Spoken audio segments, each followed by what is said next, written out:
Welcome. If you want to custom your own keyboard theme on the OPPO A52, for the first you have to go for the settings.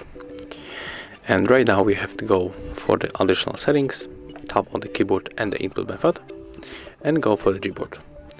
Here you have to tap on the text correction, on the theme. Click here, and right now we have to select the picture that you want to customize, so I'm going for this one. And we have to scale,